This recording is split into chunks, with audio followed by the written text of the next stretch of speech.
everyone, so in this video I'm going to show you how I achieve my full coverage foundation, and I've kind of... Hey everyone, so in this video I show you guys how I achieve my full coverage foundation look.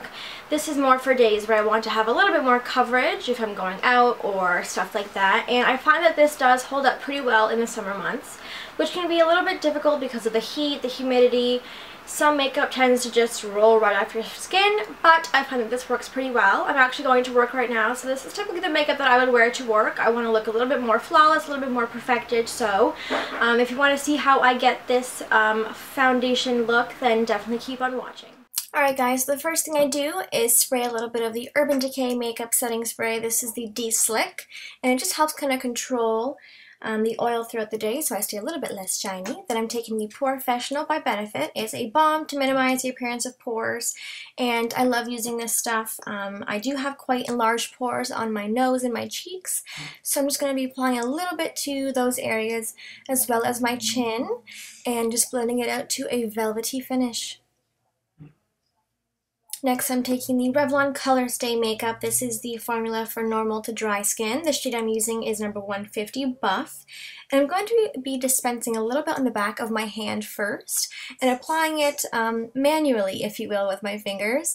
And I'm just going to be applying this to the major areas of my face, so my cheeks, my nose, my chin, my forehead, all that stuff before I go ahead and blend it out.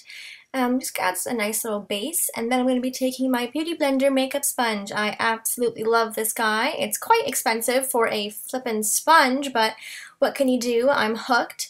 So I'm just going to be kind of dabbing all over the skin and blending out the makeup, and I really love the finish that this guy gives. It's just really flawless, and definitely get in the hairline and jawline to blend it out flawlessly.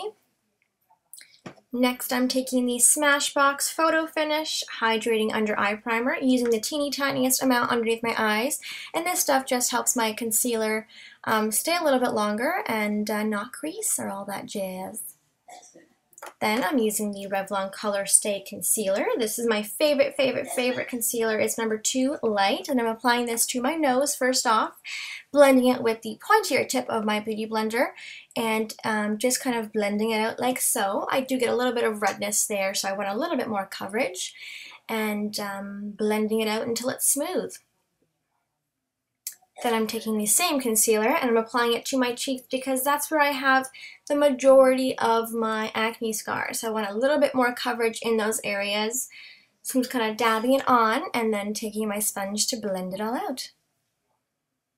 Next, I'm taking the L'Oreal Magic Lumi Concealer. This is the shade Fair, or number 860, and I'm applying this to the areas where I want a little bit of a glow. So my cheeks, kind of that triangle area, down my nose, on my forehead a bit as well, and then on my Cupid's bow, kind of where the light would naturally hit it.